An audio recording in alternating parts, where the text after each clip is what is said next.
Pour en parler, je suis ravie d'accueillir Alexandre Portier. Bonjour. Bonjour. Merci d'être à nouveau sur ce plateau. Vous êtes député LR et face à vous, Jean-Marc Marx. Bonjour. Bonjour. Vous êtes secrétaire national à SGEN CFDT. Merci beaucoup d'être avec nous. Alors, la délégation aux droits de l'enfant a décidé la création d'une mission d'information sur l'instruction des enfants en situation de handicap. Mission portée par Alexandre Portier, ici présent, et votre co-rapporteuse qui est Servane Hugues. J'aimerais qu'on fasse un point sur le nombre d'enfants en situation de handicap. Le nombre d'élèves scolarisés a doublé en 15 ans. Donc la question est assez simple, est-ce qu'il y a davantage d'enfants en situation de handicap ou tout simplement d'enfants scolarisés qui sont handicapés? Alors aujourd'hui, on dénombre 436 000 enfants en situation de handicap scolarisés par l'éducation nationale. Il y a plein de difficultés derrière ce chiffre en réalité. La première, c'est qu'on se rend compte qu'il y a beaucoup d'enfants qui ne font qu'1 à 2 heures. Donc on est très loin pour certains des 24 heures que font l'ensemble des enfants, par exemple dans le premier degré. Et puis une deuxième difficulté, c'est qu'on ne sait pas dénombrer. C'est l'une des grandes surprises de ce rapport. On ne sait pas dénombrer précisément le nombre d'enfants en situation de handicap qui ne sont pas scolarisés. Donc en fait, on se rend compte que derrière le quantitatif, qui parfois peut être un peu impressionnant, et les gouvernements aiment bien s'en vanter, sur le plan qualitatif, en l'occurrence, il y a beaucoup de choses à redire. On note quand même un flou sur ce nombre d'enfants. A priori, ça a été noté par la DGESCO et par le CNSA. Alors, il y a beaucoup d'acronymes, vous allez comprendre pendant l'émission. On va essayer d'en faire le moins possible. Mais en tout cas, c'est pas très clair. C'est-à-dire que la complexité, c'est pour ça aussi qu'on est là pour en parler, de scolariser un enfant en situation de handicap, elle est manifeste pour beaucoup de familles. C'est ce que vous ressentez aussi, Jean-Marc Marx? Alors oui, je pense que c'est assez représentatif de la situation, c'est-à-dire qu'on a à la fois des données qui sont statistiques, mais qui ne sont pas forcément qualitatives. Et, on a aussi, de manière générale, des difficultés sur le repérage. C'est-à-dire on a quand même, notamment en école maternelle, par exemple, on a beaucoup d'élèves qui sont en situation de difficulté, et puis il faut trouver le moyen de définir la nature de cette difficulté et puis éventuellement d'informer les parents de démarches à faire auprès de la MDPH, donc la Maison du handicap, départementale du handicap, pour pouvoir voir s'il y a un moyen de faire un dossier plus conséquent qui puisse amener, par exemple, jusqu'à un accompagnement avec une auxiliaire. Et donc c'est aussi le moyen de dire que pendant toute une période, on a des élèves qui sont en difficulté et des enseignants qui gèrent cette difficulté sans avoir potentiellement de ressources supplémentaires ou d'accompagnement spécifique ou de conseils spécifiques pour venir en aide à ces élèves et des situations parfois complexes. Et oui, évidemment, des situations complexes dont on va parler aujourd'hui et justement des propositions que vous faites via ce rapport d'information qui est sorti le 14 novembre dernier. Le comité des droits aux personnes en situation de handicap à l'ONU continue de prôner l'école unique pour tous, c'est-à-dire l'école vraiment où tout le monde est rassemblé, l'inclusion finalement maximale. Vous ne dites pas la même chose, Alexandre Portier. Vous dites peut-être qu'il faudrait revoir cette question-là, ce qui n'est pas facile déjà à poser comme question. Tout à fait. Est-ce que ça a été bien vu? Alors, je ne partage pas à titre personnel, mais je crois qu'on a un grand nombre aussi aujourd'hui d'élus, d'acteurs de terrain à ne pas partager la position internationale. On se rend compte que le tout inclusif dans lequel on nous a engagés il y a quelques années pose beaucoup de soucis sur le terrain.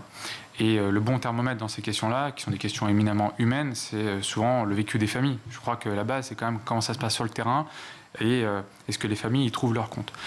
Le nombre de familles que j'ai pu recevoir dans ma permanence qui rencontraient des difficultés à accompagner l'inclusion scolaire, qui ne trouvaient pas dans le mur administratif auquel elles étaient confrontées les solutions concrètes dont elles avaient besoin, me mène à penser qu'on doit aujourd'hui proposer un autre modèle que le tout inclusif, très clairement.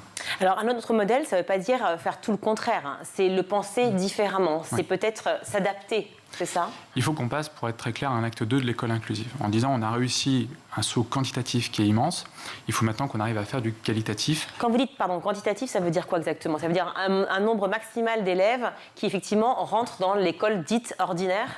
430 000 enfants, c'est déjà une réussite collective. Il faut le souligner, mais c'est une réussite collective qui s'est faite aussi à un certain prix. Et le prix, ça a été notamment une charge nouvelle et très importante pour les enseignants. Ensuite, ça a été au prix, parfois, de casse humaine, notamment du côté des familles, parce que tout ne fonctionne pas. Et quand on dit tout inclusif, on cite souvent le modèle italien. modèle italien qui repose beaucoup sur l'école et qui a conduit à fermer un certain nombre d'institutions qui accueillaient les enfants en situation de handicap. Il a aussi ses revers. Les revers, c'est que quand ça ne marche pas, ce sont totalement les familles qui prennent en charge. Et ces familles, dans un modèle italien qui culturellement repose beaucoup sur les solidarités familiales, il peut marcher. Dans des pays où c'est un peu moins le cas, c'est beaucoup plus compliqué. Et en France, parfois ça l'est.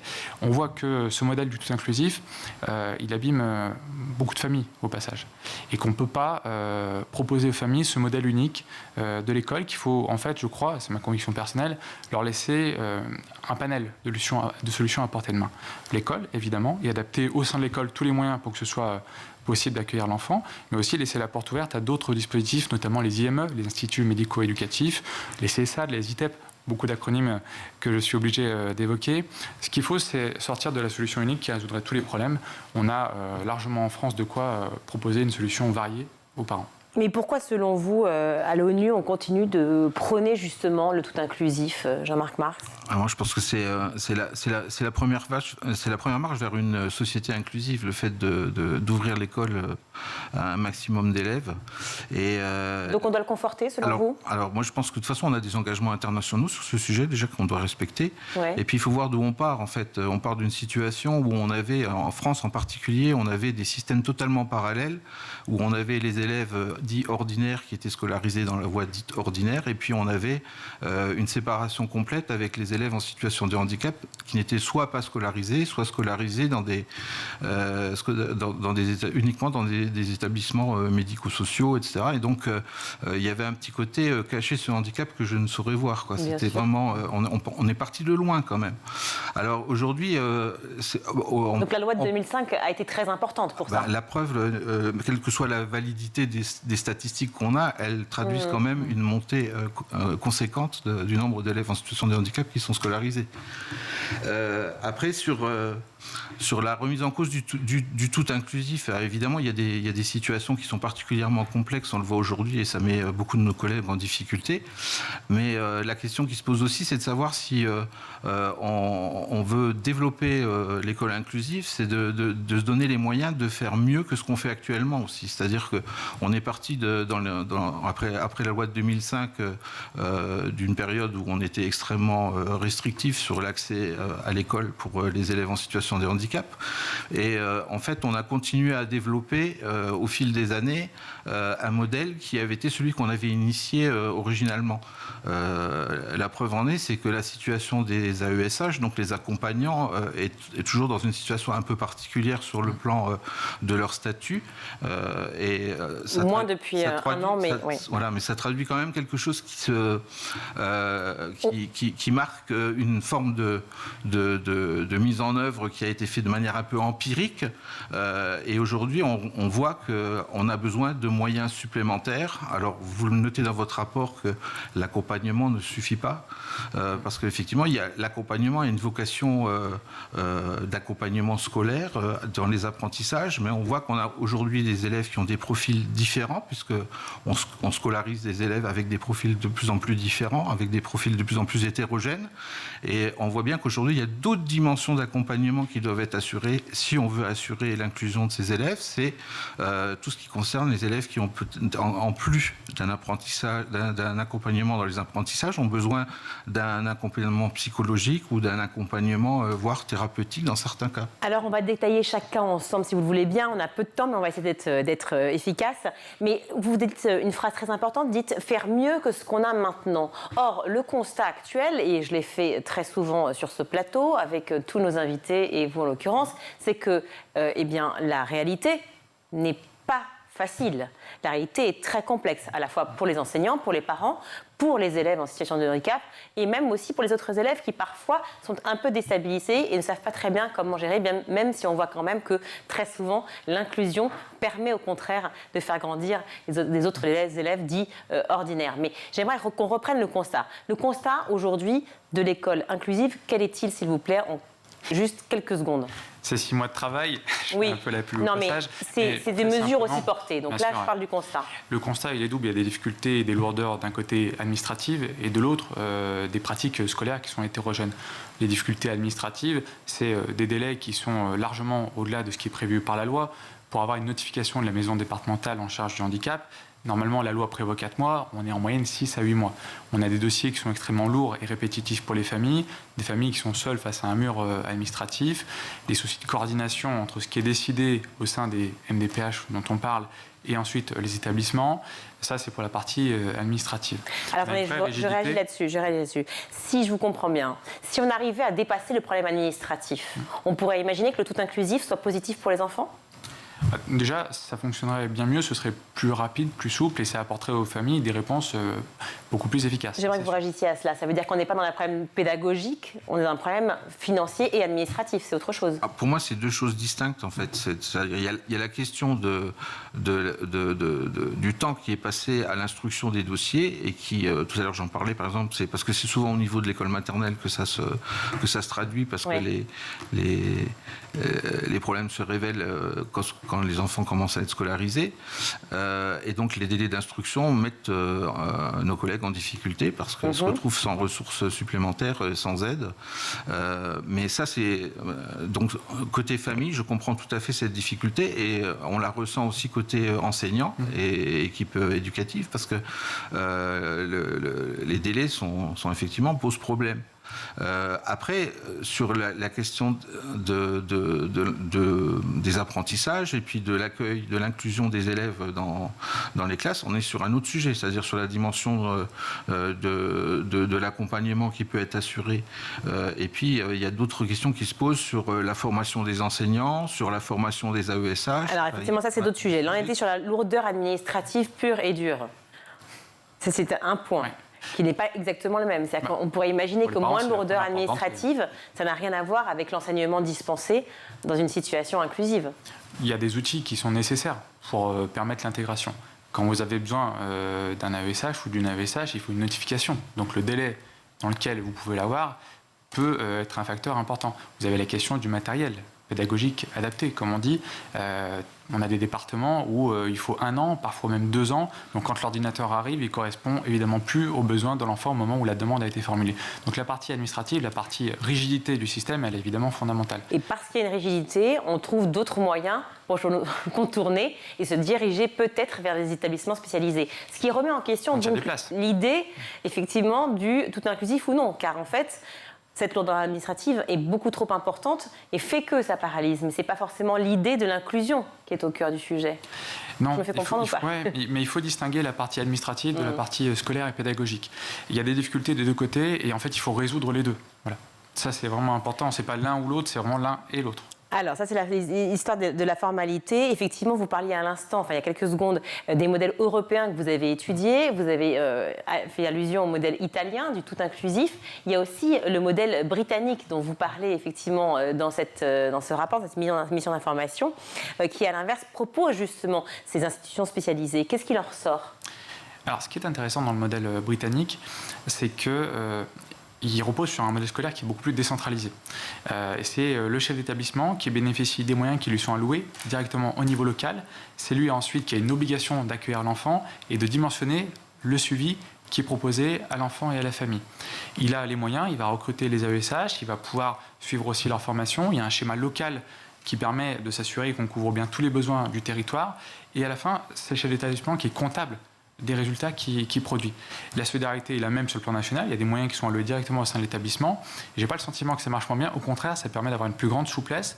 Et on sait bien qu'en matière de handicap, un handicap, c'est jamais figé dans le temps, ça peut évoluer parfois très vite. L'avantage, c'est que dans le système britannique, ils peuvent construire des solutions nouvelles en 1 mois, 1 mois et demi. Alors comme je le disais tout à l'heure, quand nous on a une difficulté, il faut 6 à 8 mois pour avoir des évolutions. Un système de classe réduite, d'équipement vraiment à la pointe, et puis aussi peut-être une façon de protéger aussi les enfants du harcèlement. Tous les enfants en sont victimes, mais en particulier, on le sait, les enfants en situation de handicap. C'est un lié et c'est tout. C'est vraiment un tout.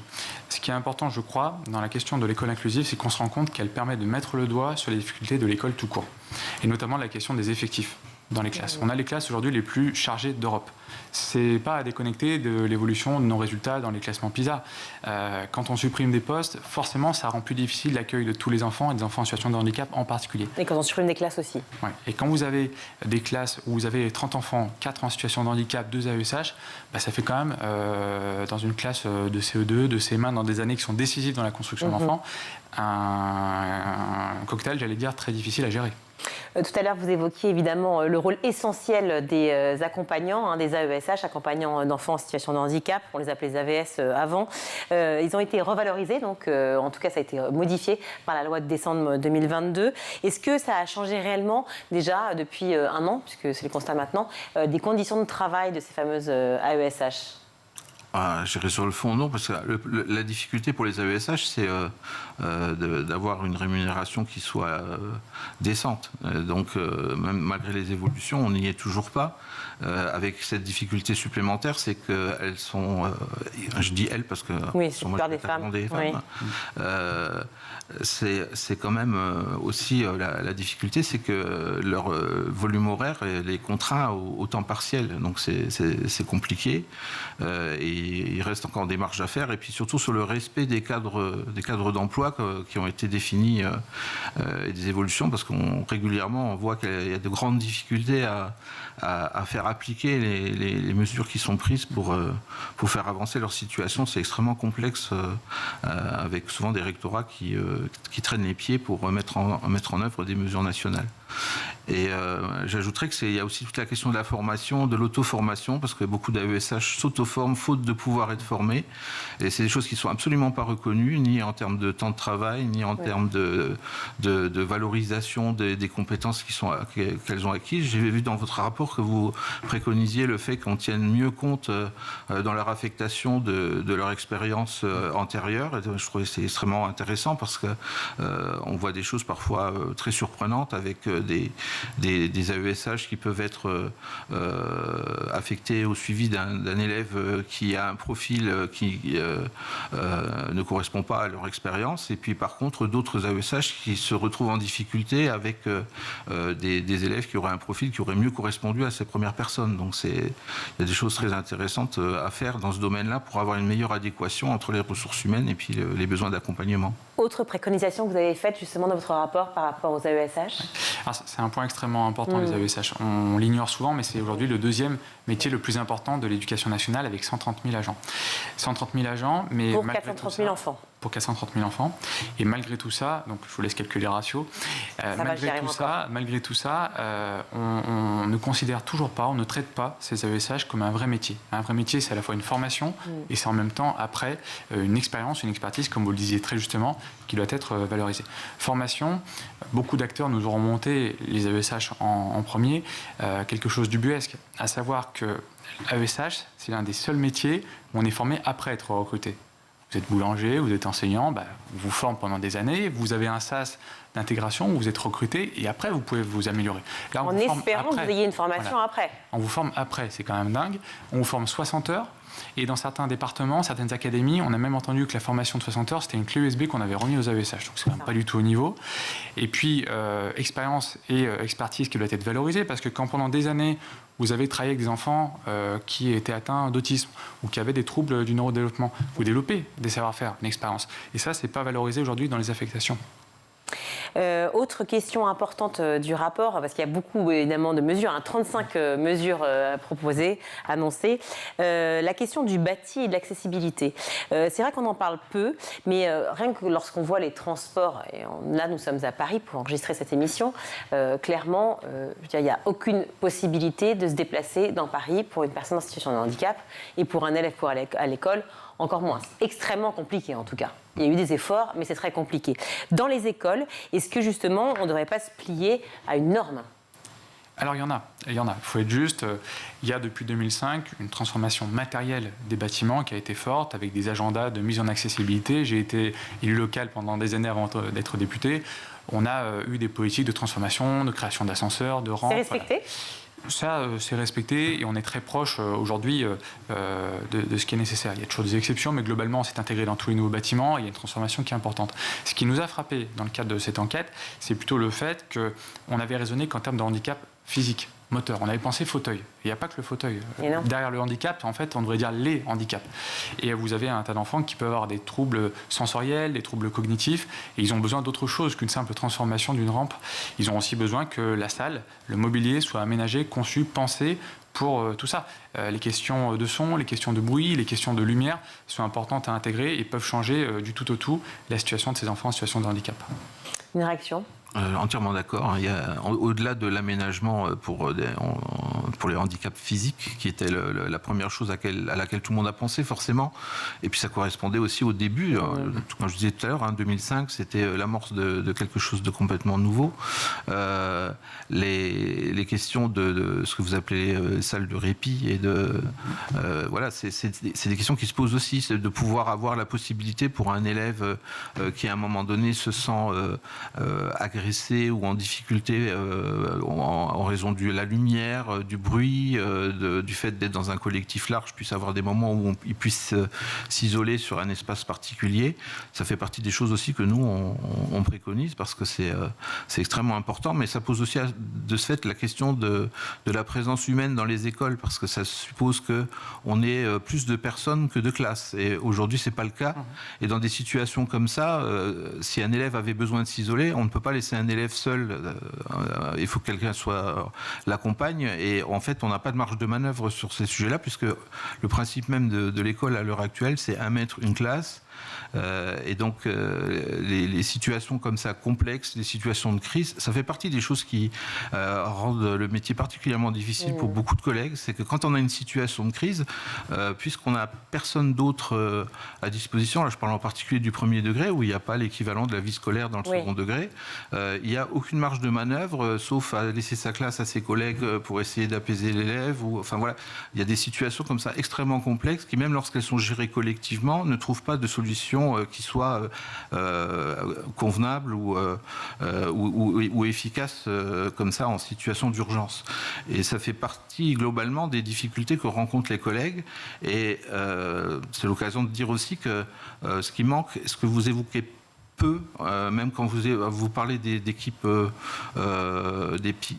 mobiles, je pense que c'est là que vous l'évoquez, mais on a aujourd'hui des situations où des collègues se sentent complètement dépourvus, et on n'a pas de procédures qui permettent de leur venir en aide, ou de reconnaître leurs difficultés. On va réagir parce qu'on n'a plus que 2 minutes. Ouais. Voilà.